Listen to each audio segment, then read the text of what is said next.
Hello everyone. So we are going to start it our new units, that is analgesic and antipyretics. Okay. So what is mean by analgesic and antipyretics? Do you know what is meaning of this analgesic and antipyretics? You are most familiar with these two words, analgesic and antipyretics. Up till now in life we have almost taken these two drugs, analgesic and antipyretics. Some of these drugs from this category, analgesic and antipyretics, these are OTC, okay, over the counter drugs which does not require prescriptions. Okay, so what is meant by analgesics? So in simple word, analgesic is used against the paining conditions, okay, and antipyretics, these are used during the fever conditions or when the body temperature get increases, that condition these antibiotics get used, and analgesics are used during paining conditions or during body ache or headache, okay, or some musculoskeletal disorders or some musculoskeletal painings, okay, so that condition we use analgesics, okay, and antibiotics is during fever conditions or when body temperature get higher. Okay, so what are the example of this analgesics? Okay, example काय आहेत analgesics ची, somewhat like diclofenac, okay, diclofenac, aspirins. So these are some analgesics. And antibiotics, paracetamols, okay, paracetamols, okay, निमिसुलाइड्स, these are antipyretics. okay, so analgesic आणि antipyretic यातला फरक तुम्हाला कळला.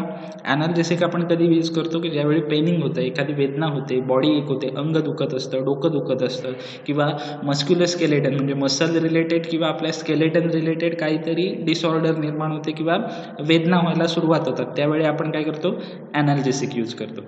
antipyretics कधी use करतो?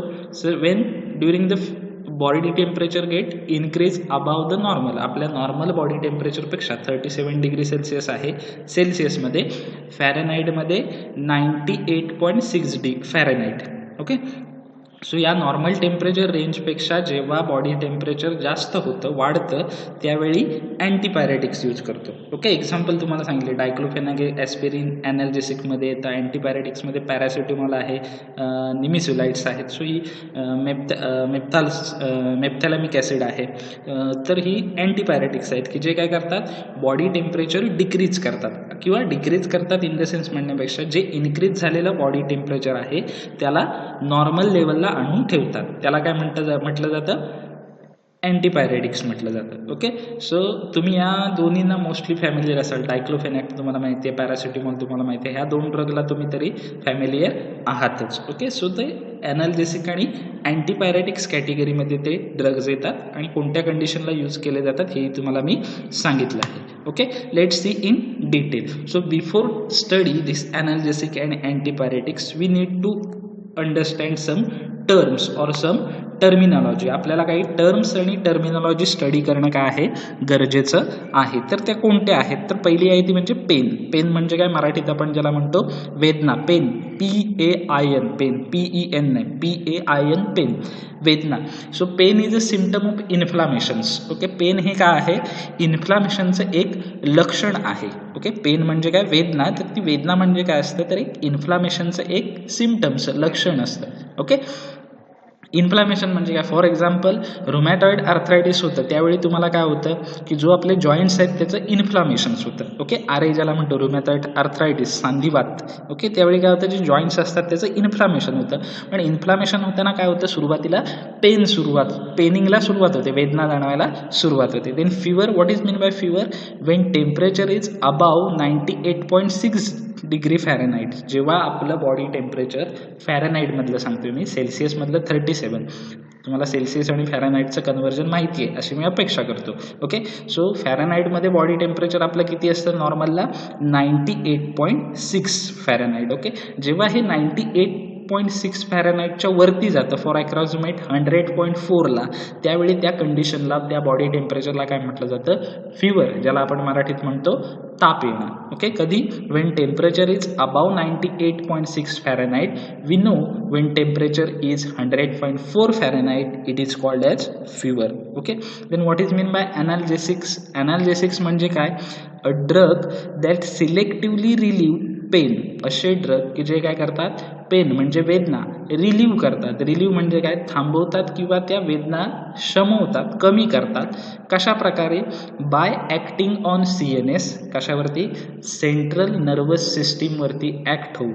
ओके, कारण वेदना आपल्याला जाणवतात, ही वेदना आपल्याला जाणवतात, ही कामगिरी कोणाची आहे तर सेंट्रल नर्वस सिस्टीमची, ब्रेन जी आहे. त्याच्यामुळं त्या वेदनांचं जाणीव कमी करायची असेल तर ते आपल्याला सेंट्रल नर्वस सिस्टीमवरती ॲक्ट झालं पाहिजे.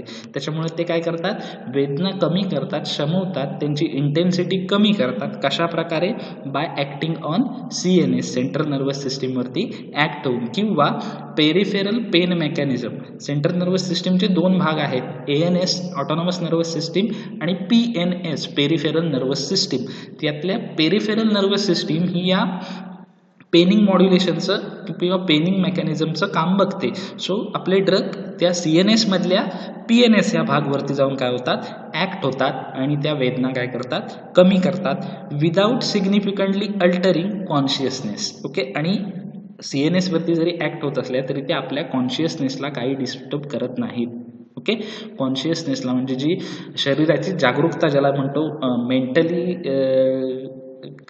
मानसिकदृष्ट्या जागरूक राहणं ज्याला आपण म्हणतो, मानसिकदृष्ट्या फिजिकलदृष्ट्या जागरूक राहणं, ती कंडिशन ते काय करतात, नॉर्मल ठेवतात. It is a pain relieve drug, आणि हा कसा आहे, पेन रिलीव्ह ड्रग आहे, वेदना घालवणारा ड्रग आहे. Okay, then what is mean by antipyretics, a drug that reduce fever. Antibiotics म्हणजे काय, असे ड्रग की जे काय करतात, फिवर रिड्यूस करतात. फिवर म्हणजे काय, ज्याला आपण ताप म्हणतो, त्याला काय करतात, ते कमी करतात. कशा प्रकारे, by lowering body temperature. Body temperature काय करतात, कमी करतात. Some analgesic drug have antipyretic activity, आणि काही ॲनाल्जेसिक ड्रग असे आहेत की ज्यांना अँटीपायरेटिक ॲक्टिव्हिटी आहे. For example diclofenac. जर अंगामध्ये थोडासा ताप असेल आपल्या, एकदम हाय डिग्रीचा नाही म्हणत आहे मी, मायन्यूट 1 डिग्रीने वाढलेला ताप, तर डायक्लोफेनेक दिली. डायक्लोफेनेक हा ॲनाल्जेसिक आहे, पण ताप आलेला असताना दिली तर तो ताप नॉर्मल लेवलला येतो. म्हणजे ती ॲनाल्जेसिक जी आहे ती काय करते, अँटीपायरेटिक म्हणून काय होते, ॲक्ट होते. Okay, so pain receptor. आता आपल्याला काय होतं, ज्यावेळी एखादी काही इंजुरी होते आपल्याला, त्यावेळी काय होतं, ती वेदना आपल्याला जाणवते. ही वेदना आपल्याला का जाणवते, this is because of this pain receptor. हे का जाणवते आपल्याला, तर हे जे पेन रिसेप्टर आहेत त्याच्यामुळे आपल्याला काय होते, ती वेदना जाणवते. So pain receptor in our bodies are nerve that transmit the pain. Pain receptor म्हणजे असं काही वेगळं असं काही त्यांचं स्ट्रक्चर वगैरे नसतं, काहीतरी रिसेप्टर आहे म्हणजे काहीतरी अदर रिसेप्टर, जसा आपण ANS आणि CNS मध्ये बघितलं होतं. ओके, ANS आणि alpha receptor, beta receptor, gamma receptor, त्यांचं स्ट्रक्चर जरा एकदम वेगळं होतं, मॉडिफिकेशन जरा त्यांचं वेगळं होतं. तसे पेन रिसेप्टर म्हणजे काही वेगळं नसतं. ते काय असतात, जशा सेंट्रल नर्वस सिस्टीमच्या नर्व्स असतात तशा ते नर्व्स असतात. ओके, आणि या नर्व काय करतात, ज्यावेळी आपल्याला, आणि या नर्व सगळ्या बॉडीभर पसरलेल्या असतात, त्याच्यामुळे आपल्याला जिथे कुठे बॉडीला मार लागतो एखाद्या भागाला, त्यावेळी त्या नर्व काय करतात, तो जो स्टिम्युलाय आहे मार लागलेल्याचा, तो ब्रेनकडे नेतात, आणि ब्रेनकडे तो स्टिम्युलाय गेल्यानंतर आपल्याला जाणवतं की आपल्याला काहीतरी मार लागलेला आहे आणि आपल्याला तिथे वेदना होते. Okay, so these are the pain receptor are nothing but nerves. ज्या नर्व्स असतात CNSच्या तशा त्या नर्व असतात. And these are free nerves ending located in various body tissue, आणि या पूर्ण वेगवेगळ्या बॉडीमध्ये पसरलेले असतात. Okay, and that respond to thermal, mechanical and chemical stimuli. काय करतात, त्या 3 प्रकारे इंजुरी होऊ शकते आपल्याला. थर्मल म्हणजे काय, तर समजा गॅसवर तुम्ही पाणी गरम करायला ठेवलेलं आहे, बरोबर आहे, आणि ते गरम पाण्याला, त्या पाण्याला जेव्हा आपण बॉइलिंग व्हायला सुरुवात येते, ज्याला मराठीत आपण काय म्हणतो, उकळी येणं. समजा त्या पाण्याला उकळी यायला सुरुवात झाली तर काय होतं, आणि त्या उकळी आलेल्या पाण्यामध्ये, बॉईल झालेल्या पाण्यामध्ये तुम्ही हात बुडवला तर काय बसतो, काय होतं, चटका बसतो. Thermal is related to heat. Thermal word हा काय इंडिकेट करतो, हीट, गरम वस्तू संदर्भात तो आहे. ओके, सर त्या गरम पाण्यात तुम्ही हात बुडवला तर लगेच चटका बसतो. ओके, तुम्ही लगेच हात मागे घेता. असं आहे की बाबा उकळी आलेल्या पाण्याला, पूर्ण बॉईल झालेल्या पाण्याला मस्तपैकी छान प्रकारे हात बुडवलाय, छान वाटते, असं काय होतं का, नाही होत. लगेच आपण काय करतो, हात मागे घेतो. का, तर आपल्याला सेन्सेशन जाणवतं. का जाणवते हे sensation? It is because of this pain receptor and this is the thermal respond. Okay, तुम्ही हात घातला गरम पाण्यामध्ये, लगेच कळलं की तुम्हाला गरम पाण्यामध्ये हात घातलेला आहे तुम्हाला चटका बसलाय. का?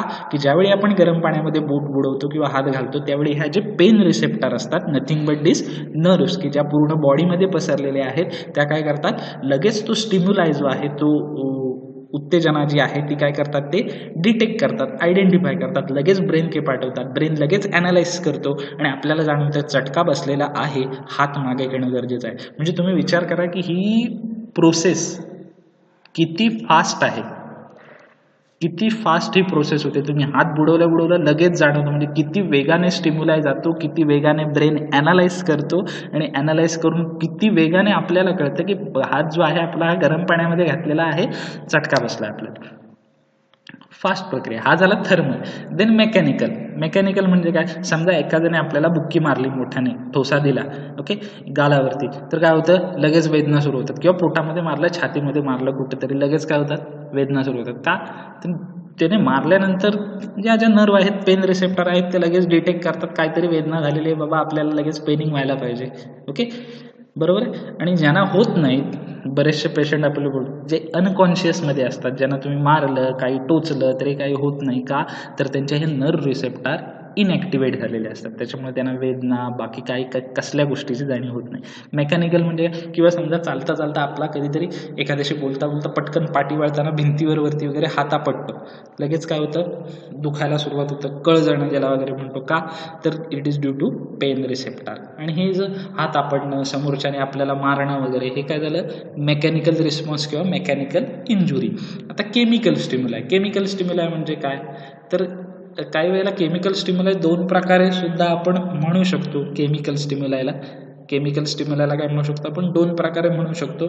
एक जर बाय वर्ड घेतला केमिकल स्टिम्युलाय, बाय वर्ड म्हणजे केमिकल हा वर्ड ह्याच्या दृष्टीनं मिनिंग घेतला आपण, तर काय म्हणू शकतो आपण, ॲसिड हातावरती सांडलं, वेदना झाल्या. पण दुसरा एक केमिकल स्टिम्युलाय काय असतो की काहीतरी बॉडीमध्ये नको असलेलं केमिकल किंवा हार्मफुल केमिकल रिलीज झाल्यामुळे होणाऱ्या वेदना. For example, excessive hydrochloric acid तुमच्या स्टमकमध्ये रिलीज झालं, सुरुवातीला जळजळ होते, त्याच्यापेक्षा जास्त प्रमाणात रिलीज झालं, छातीमध्ये दुखायला सुरुवात होते. का छातीमध्ये दुखायला सुरुवात होते? छातीमध्ये दुखायला का सुरुवात होते? तर ते एक्सेसिव्ह हायड्रोक्लोरिक ॲसिड हे सुरुवात झालेलं आहे आणि त्याच्यामुळे ते रिसेप्टरला कळालेलं आहे की हे हार्मफुल आहे आणि त्याच्यामुळे ते पेनिंग व्हायला सुरुवात होते. किंवा प्रोस्टाग्लॅंडिन रिलीज झाल्यानंतर कुठेतरी सपोज हेडेक, डोकं दुखायला वगैरे सुरुवात होते. ओके, हा झाला chemical stimuli. Okay, then when tissue become injured. आता जेव्हा एखादी आपली बॉडीची टिश्यू जी आहे, सेलपासून टिश्यू बनते, सो आपल्या बॉडीमध्ये टिश्यू आहे, त्याच्यावेळी इंजर्ड होतात, त्यांना मार लागतो, त्यावेळी त्या काय रिलीज करतात, सो दे रिलीज केमिकल. त्या काय करतात, केमिकल रिलीज करतात. They called as a prostaglandin and leukotrienes. MCQ साठी महत्त्वाचं आहे, प्रोस्टाग्लॅंडिन्स अँड ल्युकोट्राइन्स. कोणतं?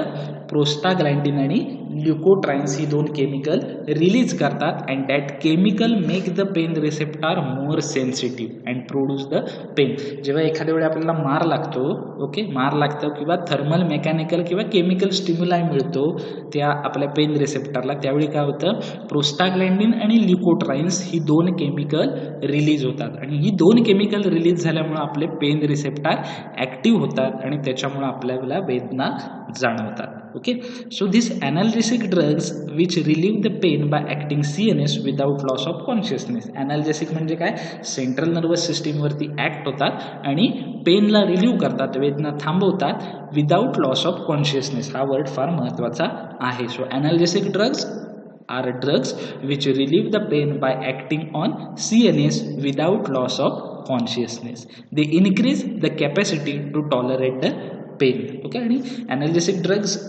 वेदना कमी करतात, त्याचबरोबर आपली वेदना सहन करण्याची क्षमता किंवा ताकद जी आहे आपली, ते काय करतात, ती वाढवतात. ओके, वेदना सहन करण्याची, त्याच्यामुळे आपल्याला तेवढंसं एकदा ड्रग्स घेतल्यानंतर काही जाणवत नाही.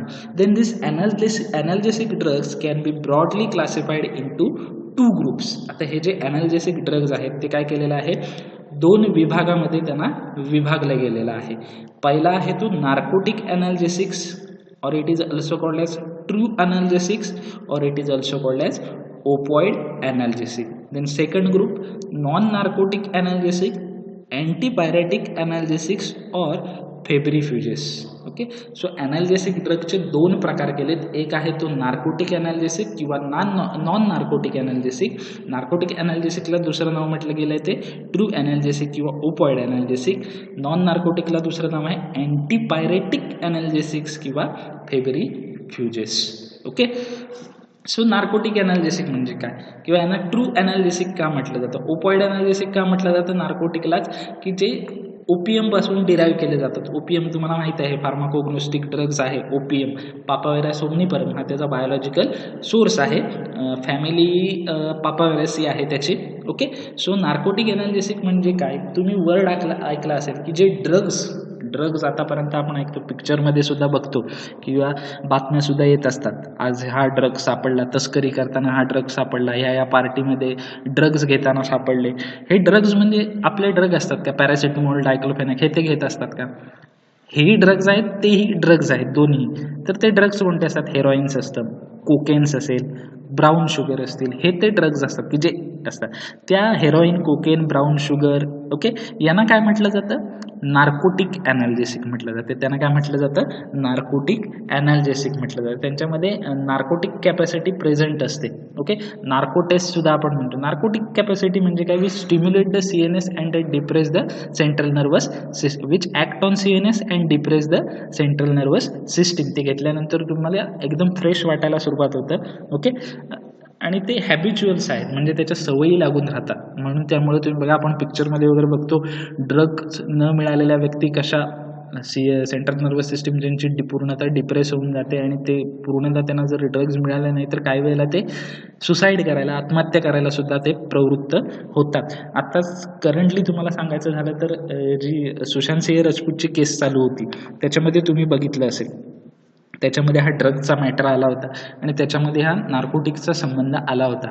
सुशांत सिंहचं ज्यांनी खरोखर व्यवस्थित न्यूज बघितले असतील, सुशांत सिंहच्या याच्यामध्ये पहिल्यांदा काय झालं, मुंबई पोलिसांनी तपास केला, तिथून ती केस होती ती सुप्रीम कोर्टाने निर्देश दिल्यामुळे ती CBIकडे, सेंट्रल ब्युरो ऑफ इन्व्हेस्टिगेशन यांच्याकडे ती ट्रान्सफर झाली.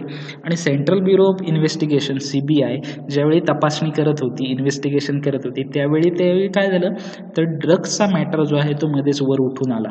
ओके, आणि ज्यावेळी ड्रग्सचा मॅटर वर उठून आला त्याच्यावरती आणखी एक तपास यंत्रणा या केसमध्ये समाविष्ट झाली आणि ती कोणती होती, NCB म्हणजेच कोणती, narcotic control bureau of India. NCB, narcotic control bureau of India. Okay, ती कशासाठी आली होती तर हे जे ड्रग्स होते ते कोणते होते, नार्कोटिक्स होते आणि ते असे without permission, without licence, illegally विकता येत नाहीत किंवा घेता येत नाही. सो त्याच्यामुळे ते आले होते आणि त्या ड्रग्सना काय म्हटलं जातं, नार्कोटिक ड्रग्ज म्हटलं जातं. आणि नॉन नार्कोटिक कोणते तर आपले जे बाकीचे सगळे जे आहेत, पॅरासिटामॉल, डायक्लोफेनाकपासून जे आपण ॲज अ मेडिसिन म्हणून यूज करतो ते कोणते आहेत, नॉन नार्कोटिक आहेत. आता काही नार्कोटिक्स ॲनाल्जेसिक्स आहेत किंवा नार्कोटिक्स ड्रग्ज आहेत की जे आपण मेडिसिन म्हणून सुद्धा यूज करतो. फॉर एक्झाम्पल मॉर्फिन आहे, कोडेन आहे, यातले काही ड्रग्ज आपण पण जास्त प्रमाणात नाही, जिथे सिरियसनेस असेल, सिव्हिरिटी असेल त्या कंडिशनला आपण ते यूज करतो. Okay, so do you understand the difference between narcotics and non narcotics. So this analgesic are classified into 2 groups, narcotic and non narcotics. Okay, so let's see in detail what is meant by narcotics and their classification. So question may arise during the exam, what are the narcotic analgesic? Narcotic analgesic म्हणजे काय, give the classification of narcotic analgesic with the example सहित त्यांचं classification द्या. Narcotic analgesic are the drug. Narcotic analgesic म्हणजे काय, हे काय आहेत, ड्रग आहेत विच रिलीव्ह द पेन, जे काय करतात, वेदनेपासून मुक्ती देतात किंवा त्या वेदनेला कमी करतात, शमवतात. कशा प्रकारे, बाय ॲक्टिंग ऑन CNS. कशावरती ॲक्ट होतात, सेंट्रल नर्वस सिस्टीमवरती ते काय होतात, ॲक्ट होतात. Okay, without loss of consciousness. तुमचा कॉन्शियसनेस कोणताही त्याच्यामध्ये काय होत नाही, लॉस होत नाही. Okay, they increase the capacity to tolerate pain. ते काय करतात, तुमची वेदना सहन करण्याची जी क्षमता आहे ते ड्रग्स किंवा मेडिसिन काय करतात, वाढवतात. Okay, then narcotic analgesics are derive from opium. Most of जे नार्कोटिक अनाल्जेसिक आहेत, मग मॉर्फिन असेल, हेरोईन असेल, पेथिडीन असेल, ब्राऊन शुगर असतील. ओके, तर हे कशापासून, कोडेन असेल, हे कशापासून डिराईव्ह केले जातात, नॅचरली बाय ओपियम.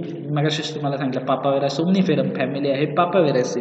सो त्याच्यापासून ते काय केले जातात, डिराईव्ह केले जातात. किंवा काही semi synthetic, it is derive from opium or may be semi synthetic, म्हणजे थोडासा भाग ओपियमचा आणि बाकीची chemical procedure, or may be synthetic की ज्याच्यामध्ये पूर्णतः लॅबमध्ये तयार केलेला तो ड्रग्स असणार. And they have potent analgesic actions, आणि त्यांच्यामध्ये खूप स्ट्रॉंग असेल. नार्कोटिक जे आहेत, म्हणजे जर तुम्ही कम्पेअर केलं नार्कोटिकला आणि नॉन नार्कोटिकला, जर समजा तुम्ही पडला आहेत, ओके, किंवा तुम्हाला फ्रॅक्चर झालं आहे असं कन्सिडर करा, तुम्ही सायकल चालवत होतात आणि आपण पडलो, तर हाताला फार मार लागला आहे, फ्रॅक्चर नाही आहे पण काय झाले, सू झाले, तर त्यावेळी वेदना फार मोठी होते. आणि त्यावेळी तुम्ही नॉन नार्कोटिक ड्रग्ज घेतलात, नॉन नार्कोटिक ड्रग्ज घेतला कोणताही घ्या, मग त्याच्यामध्ये कन्सिडर करा तुम्ही डायक्लोफेनॅक घ्या, बोनला मार लागला असेल तर ॲसिक्लोफेनॅक दिलं जाईल, निमिसोलाइड घेऊ शकतो आपण. तर त्यावेळी ती वेदना कमी व्हायला जवळजवळ ती टॅबलेट मेडिसिन घेतल्यानंतर आपल्याला अर्धा तास कन्सिडर करू आपण की पूर्णतः वेदना त्यावेळी ती गोळी घेतल्यानंतर जाणवायचं आपल्याला कमी होईल. हे कधी नॉन नार्कोटिक. आणि हेच जर आपण नार्कोटिक ड्रग्ज घेतला त्या कंडिशनला, कोणता म्हणतो मी, नार्कोटिक ड्रग जर आपण त्या कंडिशनला घेतला तर काय होईल, within I think 10 minutes are the maximum time. Okay, 10 मिनिट्समध्ये तुमची पूर्ण वेदना निघून जाईल. तुम्हाला त्या हातावर पुन्हा परत कोणी मारलं जरी तरी तुम्हाला तो पुढच्या 8 तास कळणार. 8 तास झाल्यानंतर माहिती परत बोंबलायला सुरुवात कराल तुम्ही. त्या हातावर पुन्हा जरी मारलं सू झालेलं नार्कोटिक घेतल्यानंतर तरी तुम्हाला काही होणार नाही, तुम्ही हसत राहा. ओके, सो हा थोडासा त्यांची ॲक्शन जी आहे नार्कोटिकची as compare to non narcotic, they are potent but these are habituals and they are so many side effects. त्यांना काही जास्त साईड इफेक्ट आहेत आणि हॅबिच्युअल्स आहेत. मॉर्फिन जर तुम्ही 3-4 दिवस घेतलात तर 5व्या दिवशी तुम्हाला मॉर्फिन घेतल्याशिवाय तुम्ही शांत बसूच शकणार नाही. त्याचा हॅबिच्युअलेटेड, म्हणून नॉन नार्कोटिक ड्रग जरी रिझल्ट लेट येत असला तरी बॉडीसाठी व्यवस्थित आहे. Okay, and narcotic activity and effective for the treatment of severe pain. Okay, मोठं जे सिरियस पेनिंग होत असेल तर त्याच्यासाठी हे आपण इफेक्टिव्ह ठरू शकतं. Okay, so what are the narcotic analgesics? Definition काय आहे त्याची? Narcotic analgesic are the drug which relieve the pain by acting on CNS without loss of consciousness. Okay, they increase the capacity to tolerate the pain. ते काय करतात, तुमची वेदना सहन करण्याची कॅपॅसिटी काय करतात, इनक्रीज करतात. Narcotic analgesic are the derivative of opium. ते काय आहेत, ओपियमचे काय आहेत, डेरिव्हेटिव्ह आहेत. And they are semi synthetic or synthetic agent. ते काय आहेत, सेमी सिंथेटिक असतात किंवा सिंथेटिक एजंट आहेत. And having the potent analgesic and narcotic activity and effective for the treatment of severe pain. Okay, then let's see the classification. So we can classify narcotic analgesic by 2 ways. 2 प्रकारे आपण त्याचं classification करू शकतो. त्यातलं पहिलं आहे ते म्हणजे पहिलं क्लासिफिकेशन आहे त्याच्यामध्ये 3 भाग आहेत. नार्कोटिक अनाल्जेसिक 3 प्रकारे क्लासिफाय करू शकतो. त्यातला पहिला क्लास आहे तो morphine and related compound, which is also called as natural alkaloids of opium. Then second, semi synthetic derivative of morphine. Then third one, synthetic agents. Okay, then second type of classification, in that narcotic analgesic classified into 2 groups. First, naturally occurring, and second one is the synthetic. Okay, so naturally occurring again subclassified into 1 group, morphine and its analog. Then synthetic again subclassified into 4 group, in that first, morphine and analogs, benzomorphin analog, 4-phenylpiperidine analog, and phenylpropylamine analogs. 4-phenylpiperidine analog and phenylpropylamine analogs. Okay, so these are the classification. So let's see the detail. First way of classification, first class, morphine and related compound. Example are morphine and codeine. Example कोणता आहे, morphine आणि codeine. Then semisynthetic derivative of morphine. Semisynthetic म्हणजे काय, थोडासा part हा naturally derive मॉर्फिनचा किंवा ओपियमचा आणि बाकीचा लॅबमध्ये मॅन्युफॅक्चरिंग. सो एक्झाम्पल आहे heroin and brown sugar. Then synthetic agent methadone, pethidine, dextropropoxyphene hydrochlorides. Okay, methadone, pethidine, dextropropoxyphene hydrochlorides. Okay, then naturally occurring, first morphine and its analog, example is morphine and codeines. Okay, then synthetic morphinian analog, example is liverphenol. Then second benzomorphin analogs, example is pentazocine. Then 4-phenylpiperidine analogs, pethidines. Then phenylpropylamine analogs, methadone and dextropropoxyphene. Okay, so these are the classifications, okay, of the narcotic analgesic. व्यवस्थित definition करा आणि classification सुद्धा करा, एक्झामला compulsory विचारलं जातं. Okay, then अँटीपायरेटिक्स.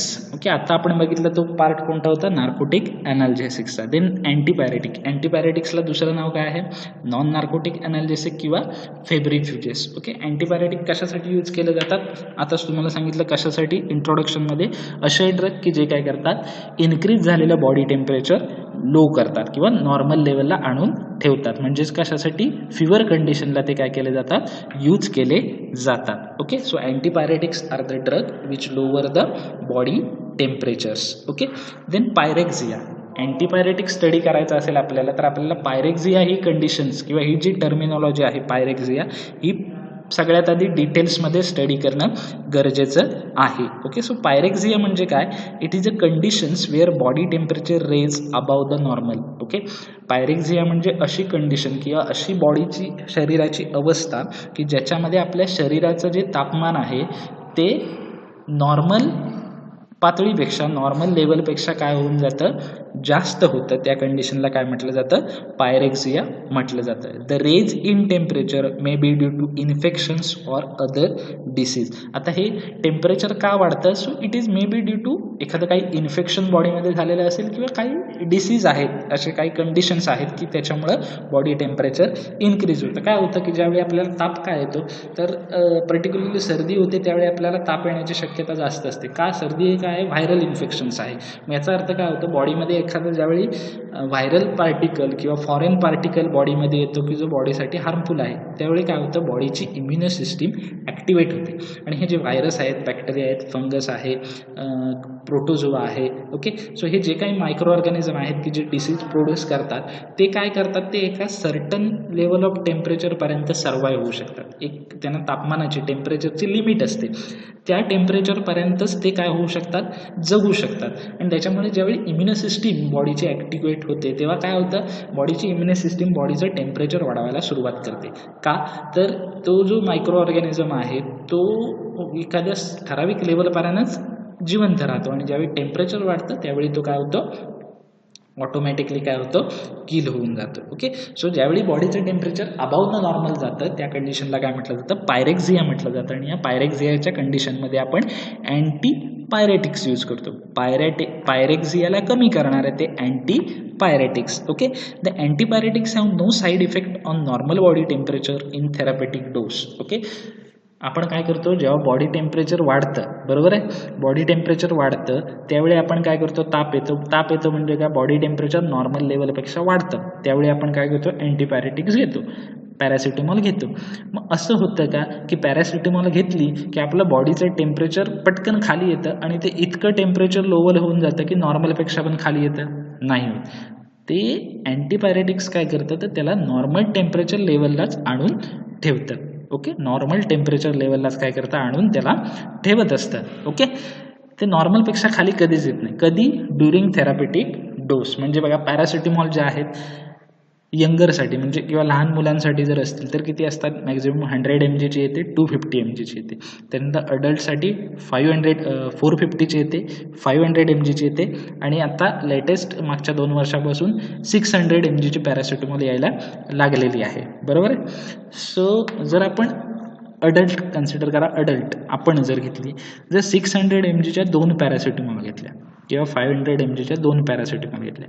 Body temperature नॉर्मलला येईल का increase झालेलं ते काय होणार आहे बिलो द नॉर्मल जाणार आहे. थेरापेटिक डोस काय आहे की बाबा 8 तासाला 500 mg आहे, 8 तासानंतर दुसरा डोस घ्यायचा आहे. एकाच वेळी 2 500 mg 1000 mg घेतल्या तर बॉडी टेम्परेचर नॉर्मलच्या खालीच येणार आहे की नाही. ओके, म्हणून अँटीपॅरेटिक्सचे काय आहेत बॉडी ते नॉर्मल बॉडी टेम्परेचरला डिस्टर्ब करत नाही. They are differ from hypothermic agents. Hypothermic means what की जे एकदम हायपो मीन्स काय कमी. हायपोथर्मिक एजंट्स असतात, काही ड्रग्ज असतात की बॉडी टेम्परेचरला काय करतात नॉर्मलपेक्षा सुद्धा कमी आणून ठेवतात. For example chlorpromazines which bring the body temperature below the normal. Chlorpromazine जे आहे CDT हिप्नॉटिक्समधला ड्रग, ओके, तो काय करतो बॉडी टेम्परेचरला नॉर्मलपेक्षा सुद्धा खाली आणून ठेवतो. Then antipyretics are without addiction liabilities, non toxic and safe. Antipyretics काय आहेत विदाउट ॲडिक्शन लायबिलिटी. ॲडिक्शन म्हणजे काय एखाद्या गोष्टीला ॲडिक्ट होणं. सध्या आपण काय आहोत मोबाईलला ॲडिक्ट झालेलो आहोत. ओके, सो त्याला म्हटलं जातं ॲडिक्शन्स. ओके, तसं ह्या ड्रग्स अँटीपॅरेटिक्सला ॲडिक्शन होत नाही आपली. ओके, म्हणजे काय हॅबिच्युअल सवय होत नाही.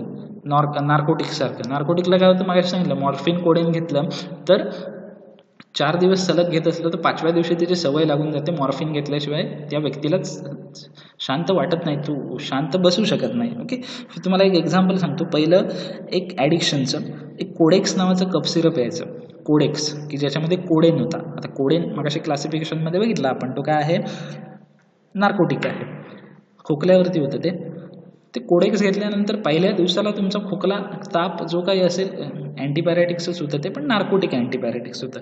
तर जे काही तुमचं वेदना होत असतील, खोकला असेल, ताप असेल, लगेच विदिन हाफ आवर ते सगळं कमी होऊन जायचं. पण काय व्हायचं 3 दिवसाचा डोस घेतल्यानंतर आणि शांततेचं दुसरी एक कोडेक्सचा महत्त्वाचा इफेक्ट होता तो म्हणजे शांत झोप लागायची. कोडेक्स कप सिरप घेतल्यानंतर किंवा कोडेनचा तो प्रॉपर्टीच आहे, ती कोडेनची नार्कोटिकची ही प्रॉपर्टीच आहे. लोक काय करायला लागले की सर्दी खोकला ताप काही असो किंवा नसो कोडेक्स कप सिरप घ्यायचं आणि शांत झोप लागून झोपायचा, झोप लागायचं त्याच्यामुळे तो ड्रग बॅन झाला, कारण लोकांना त्याची हॅबिट झाली कोडेनची. ओके, म्हणून ते तसे अँटीपॅरेटिक नाही, it is without addiction liability. त्याचबरोबर ते नॉन टॉक्सिक आहेत. थेरापेटिक डोसमध्ये घेतले तर टॉक्झिसिटी काय होत नाही, आणि त्याचबरोबर ते थेरापेटिक डोसच्या रेंजमध्ये घेतले तर सेफसुद्धा ते आहेत. Then antipyretic control both fever and pain. Okay, ताप आणि बॉडीच्या वेदना या दोन्ही गोष्टी त्या काय करतात कंट्रोल करतात. ओके, सो जेव्हा तुम्ही पॅरासिटामॉल घेता तेव्हा ताप असतो, तापाबरोबर अंगदुखीसुद्धा असते. अंगदुखी ही वेदना आहे, मग त्याच्यासाठी आपल्याला डॉक्टर ॲनाल्जेसिक देतो का सेपरेट? नाही. एक पॅरासिटामॉल आहे याने तापसुद्धा कमी होणार आहे, साईड बाय साईड तुमची अंगदुखीसुद्धा कमी होणार आहे. असं होतं तापाची पॅरासिटामॉल दिले त्याच्याबरोबर पुन्हा ॲनाल्जेसिक म्हणून डायक्लोफेनेक दिले, नाही, पोटाची वाट लागेल ॲसिडिटी होऊन. ओके, सो अँटीपॅरेटिक्स दोन्ही गोष्टी कमी करतात. They are widely use in pain, वेदनेच्या वेळेला, बॉडी एक्स काही अंगदुखी असेल त्याला, हेडेक डोकेदुखीच्या वेळेला, फिब्राईल कंडिशन मी तुम्हाला पुढे सांगेन. ज्यावेळी अँटीपॅरेटिक्सचं क्लासिफिकेशन येईल ना त्यावेळी मी तुम्हाला एक्सप्लेन करतो पुढच्या स्लाईडमध्ये. फिब्राईल म्हणजे काय, it is related to blood clotting related आहे. आता ब्लड क्लॉटिंगचा आणि अँटीपॅरेटिक्सचा संबंध काय तर तुम्हाला पुढच्या स्लाईडच्या क्लासिफिकेशनमध्ये मी तुम्हाला एक्सप्लेन करतो. इथे फक्त तुम्ही लक्षात ठेवा की अँटीपॅरेटिक हे फिब्राईल कंडिशनला ब्लड क्लॉटिंग रिलेटेड प्रॉब्लेमला यूज केले जातात. In various musculoskeleton disturbances. Musculoskeleton म्हणजे काय, काही वेळेला आपल्याला मसल स्ट्रेच होतात, लिगामेंट स्ट्रेच ज्याला आपण म्हणतो पडल्यामुळं, किंवा हात मुरगळला ज्याला आपण म्हणतो, त्या स्केलेटन डिसऑर्डर्स, बोन फ्रॅक्चर होतात, त्यावेळी आपण अँटीपॅरेटिक्ससुद्धा वापरू शकतो. Some compound also show anti inflammatory action. Inflammation कमी करण्यासाठी सुद्धा आपण अँटीपॅरेटिक्स यूज करू शकतो. This drugs are act by blocking biosynthesis of prostaglandins and related metabolites. हे ड्रग्स अँटीपॅरेटिक ॲनाल्जेसिक जे आहेत ते काय कसे ॲक्ट होतात तर प्रोस्टाग्लॅन्डिनचं जे बायोसिंथेसिस आहे. का तर आपल्याला वेदना केव्हा होते की ज्यावेळी बॉडीमध्ये प्रोस्टाग्लॅन्डिन रिलीज होतं त्यावेळी आपले पेन रिसेप्टर ॲक्टिव्ह होतात आणि आपल्याला वेदना जाणवायला सुरुवात होते. जर आपण ते प्रोस्टाग्लॅन्डिनचंच बायोसिंथेसिस थांबवलं तर आपल्याला वेदना कमी जाणवतील किंवा त्या वेदना कमी होतील. म्हणून हे ड्रग काय करतात प्रोस्टाग्लॅन्डिनच्या बायोसिंथेसिसला इनिबिट करतात. They act at hypothalamic temperature centre. Okay. Hypothalamic जे आहे, हायपोथॅलॅमस जो आपला आहे त्याच्यामध्ये आपलं बॉडीचं टेम्परेचर कंट्रोल करण्याची एक सिस्टीम आहे किंवा सेंटर आहे. तो हे ड्रग काय करतात, तिथे जाऊन ॲक्ट होतात आणि बॉडीचं टेम्परेचर काय करतात, लोअर करतात. Okay. Then next, define and classified antipyretics. Okay. अँटीपायरेटिक्सची डेफिनेशन आणि क्लासिफिकेशन आपण इथे बघणार आहोत. सिम्पल आहे.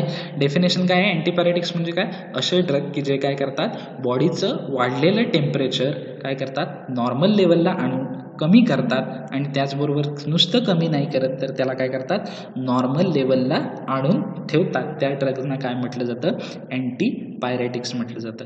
The drugs which lower the rise म्हणजे वाढलेलं किंवा एलिव्हेटर असतात बघा रेल्वे स्टेशनवरती, आपोआप पुढे ज्याला सरकता जिना असं आपण म्हणतो, तो एलिव्हेटर म्हणजे काय, वर घेऊन जातो, म्हणजे एलिव्हेटेड म्हणजे काय, इन्क्रीज झालेलं.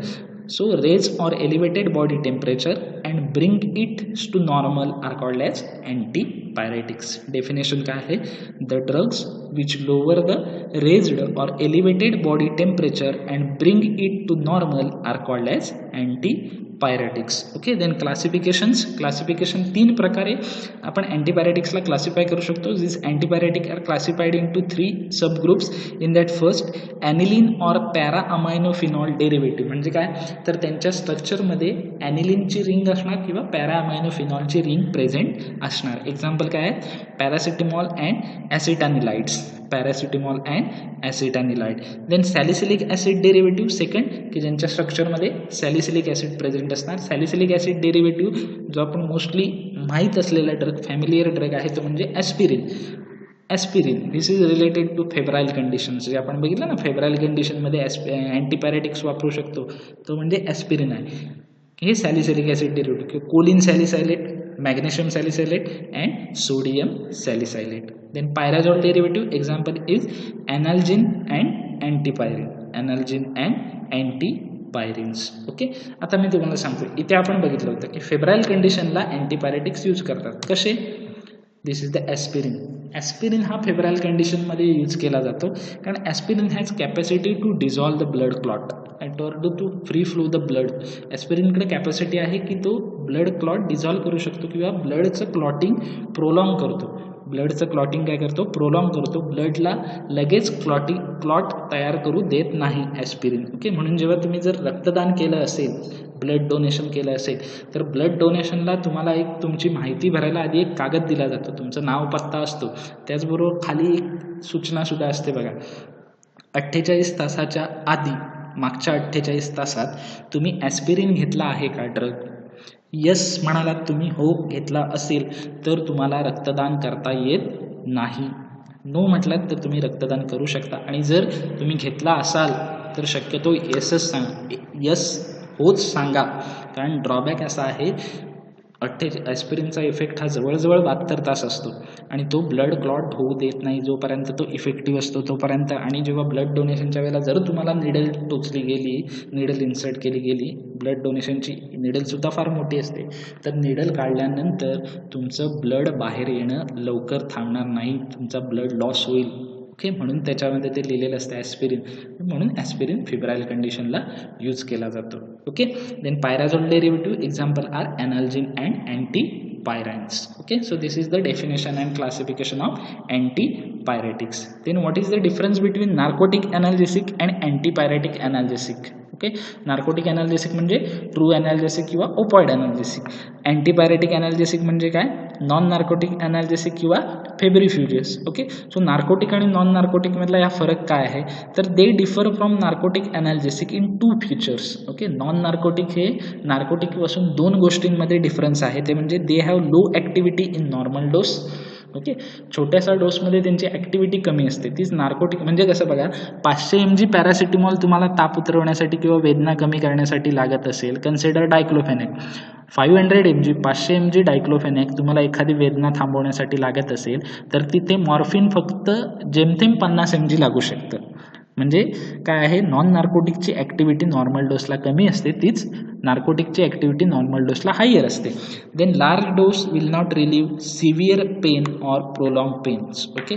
जर नॉन नार्कोटिकचा लार्ज डोस जरी आपण घेतला, डायक्लोफेनॅकच्या दिवसाला 2 गोळ्या घेतल्या 500 म्हणजे 100 mg म्हणजे 1 ग्रॅम, तरी ते सिरियस किंवा सिव्हिअर पेनपासून आपल्याला ते थांबवू शकत नाही. तेच नार्कोटिक काय करू शकतं, थांबवू शकतं. म्हणून त्याचा जास्त यूजसुद्धा केला जात नाही. ओके, हा आहे त्या दोघांमधला डिफरन्स. Okay, then morphine.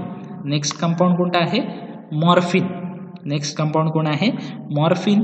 पहिला ड्रग आपण बघणार आहोत या नार्कोटिक ॲनाल्जेसिक आणि अँटीपायरेटिक चॅप्टरमधला, तो म्हणजे morphine. So here the structure of morphine. इथे मी ॲरो फिरवतोय, तिथे काय आहे?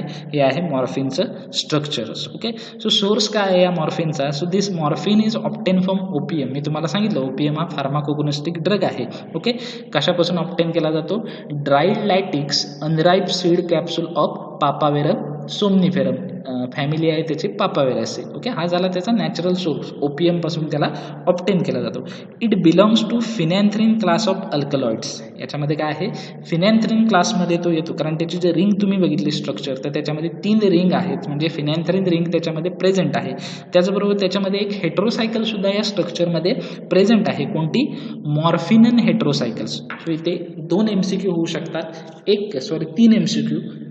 याच्या नॅचरल सोर्सवर सुद्धा MCQ होऊ शकतो. Morphine is obtained from dash dash, it is obtained from opium. Then it belong to dash dash class of alkaloids, phenanthrene class of alkaloid. Then morphine contain dash dash heterocycle, morphine contain morphine and heterocycle, किंवा dash dash contain morphine and heterocycle, morphine contain morphine and heterocycles. Okay, so असे MCQ होऊ शकतात. So MCQ काढताना फार बारीक बारीक गोष्टींवर तुम्ही लक्ष द्या नोट्समधल्या. ओके, देन फिजिकल प्रॉपर्टी काय काय आहेत बघा. It occur as a sulphate or hydrochloride salt form. आता कुठल्याही ड्रगचे सॉल्ट फॉर्म असतात. हायड्रोक्लोराईड सॉल्ट असतं most of the, sulphate salt असतं, कॅल्शियम सॉल्ट असतं, मॅग्नेशियम सॉल्ट असतं. तसं हा मॉर्फिन 2 सॉल्ट फॉर्ममध्ये अवेलेबल असतो, सल्फेट आणि hydrochloride. And this both are morphine हे सुरुवातीला जेव्हा डिराईव्ह झालं, former it occur as a white needle like crystal. सुरुवातीला जेव्हा स्टार्टिंगला मॉर्फिन हा डिस्कवर झाला, सापडला, त्यावेळी तो कसा होता? व्हाईट नेडल लाईक क्रिस्टल, सुयांसारखे असे व्हाईट कलरचे क्रिस्टल्स होते. Then later is obtain as a crystalline powder. त्याच्यानंतर व्यवस्थित तो स्टडी केला गेला आणि त्याच्यानंतर त्याला क्रिस्टलाईन पावडर फॉर्ममध्ये ऑप्टेन केला गेला. Then it is odourless and has a bitter taste. तो थोडा ओडरलेस आहे आणि त्याची टेस्ट कशी आहे? बिटर टेस्ट आहे. Then it is soluble in water and practically insoluble in chloroform. तो वॉटरमध्ये सोल्युबल आहे, पण क्लोरोफॉर्ममध्ये तो प्रॅक्टिकली इनसोल्युबल आहे. Okay, then stability and storage काय आहे बघा. So morphine is affected by light. लाईटच्या कॉन्टॅक्टमध्ये आला मॉर्फिन तर त्याचं डिग्रेडेशन होतं. तो फोटो सेन्सिटिव्ह आहे. Okay, hence it is store in well close light resistant containers. त्याच्यामुळे त्याला व्यवस्थित क्लोज अशा आणि लाईट रेजिस्टंट कंटेनरमध्ये आपल्याला स्टोअर करायचा आहे. Then uses, it is use, there are so many uses. So first, it is used to control severe acute and chronic pain related to neoplasms. Okay, severe असेल, acute असेल, chronic असेल, कोणत्याही लेवलचं paining असेल, related to कशाशी? Neoplasm. Neoplasm means what? It is the cancerous conditions. ही काय आहे? कॅन्सरची कंडिशन्स आहे. Neoplasm is the uncontrol growth of cell, और when this uncontrolled growth of cell is converted into the tumor or the cancers. Cancer पेशंटच्या वेदना ह्या फक्त त्या पेशंटलाच कळू शकतात. ज्यावेळी तुम्ही 2nd 3rd स्टेजला गेलेला कॅन्सर पेशंट बघाल, तर तरी जो वरती तो नॉर्मल दिसत असला, तरी ज्यावेळी त्याला वेदना होतात त्या फक्त त्यालाच जाणवू शकतात की किती सिव्हिअर असू शकतात त्या. सो त्यावेळी मग आपल्याला मॉर्फिन वापरण्याशिवाय काही पर्याय नसतो, कारण त्या वेदनाच इतक्या भयानक असतात की तो पेशंट सहन करू शकत नाही. सो त्यावेळी आपण मॉर्फिन यूज करू शकतो. Then it is a pre medication prior to surgery. Major surgery वगैरे आहेत, स्टमकची सर्जरी असेल, हार्ट सर्जरी असेल, काही लेग्स सर्जरी असतील की त्याच्यामुळे लेग्स रिमूव्ह करायला लागत असेल. सो अशा वेळी काय केलं जातं? तुमच्या बॉडीला व्हेरियस ठिकाणी कट मारले जातात, वेगवेगळ्या ठिकाणी ब्लेडने कट मारले जातात, सर्जिकल ब्लेडने. सो अशा वेळी तुम्हाला फार मोठं पेनिंग होणार असतं. मग अशी मोठी सर्जरी असेल त्यावेळी ते पेनिंग जाणवू नये, त्यावेळी तेवढ्या पुरत्या कंडिशनसाठी मॉर्फिन वापरणं लिगल आहे. सो त्या कंडिशनला ते वापरलं जातं. To suppress cough and to treat diarrhoea. फार आधीच्या कंडिशनमध्ये वापरलं जायचं, म्हणून तो युजेस इथं आहे की कफ आणि डायरियासाठी मॉर्फिन यूज केलं जातं. It is hypnotic when insomnia is due to pain. Okay, काही वेळेला वेदनामुळं काही पेशंट झोपू शकत नाहीत. फॉर एक्झाम्पल कॅन्सर पेशंट आहे, 3rd स्टेजला असेल तर त्याच्या ज्या वेदना होत असतील त्याच्यामुळे त्याला झोप लागत नाही. इन्सोम्निया म्हणजे काय? वेदना होणं. इन्सोम्निया म्हणजे झोप न येणं. कशामुळं? ड्यू टू पेन म्हणजे वेदनेमुळं. ओके, सो त्यावेळी ॲज अ हिप्नॉटिक झोप यावी म्हणून मॉर्फिन द्यावं लागतं. Then to relieve anxiety due to pain. जर वेदनेमुळे एखाद्याला भीती वाटत असेल, ओके, म्हणजे वेदनेमुळे होणारी भीती, तो त्याचा होणारा जो घाबरटपणा आहे तो कमी करण्यासाठी आपण मॉर्फिन यूज करू शकतो. So these are the uses of morphine. Then what are the pharmaceutical formulations. कोणकोणत्या फॉर्ममध्ये किंवा डोसेज फॉर्म अवेलेबल आहेत मॉर्फिनचे? तर इंजेक्शन्स आहेत, मिक्सचर्स आहे अमोनियम क्लोराईड आणि मॉर्फिनचं, सोल्युशन्स आहेत आणि त्याचबरोबर सपोजिटरीजसुद्धा त्याच्या अवेलेबल आहेत. So pharmaceutical formulation, morphine injection, morphine and ammonium chloride mixture, morphine hydrochloride solutions and morphine suppositories. Okay, then brand names are Zefrol and Cherana. Zefrol and Cherana. So this is regarding to the morphines. Okay, so remaining drug we will see into the next lecture. Morphineचा monograph नीट study करा. त्याच्यानंतर definition and classification of antipyretics, what is mean by pyrexia and introduction to antipyretics, definition of narcotic analgesics and their classifications, what is mean by pain receptor, two groups of analgesic drugs and some terminology. So या पार्टमध्ये काही कळलं नसेल, काही समजलं नसेल तर मला विचारा, आपण तुमचे डाऊट्स क्लिअर करूया. ओके, सो लेक्चर रिपीटेडली ऐका, नोट्स नीट रीडिंग करत राहा, कारण केमिस्ट्री हा वोलाटाईल सब्जेक्ट आहे. प्रॅक्टिसशिवाय तो परफेक्ट होणं इम्पॉसिबल आहे. Okay, so thank you, happy learning, thank you so much.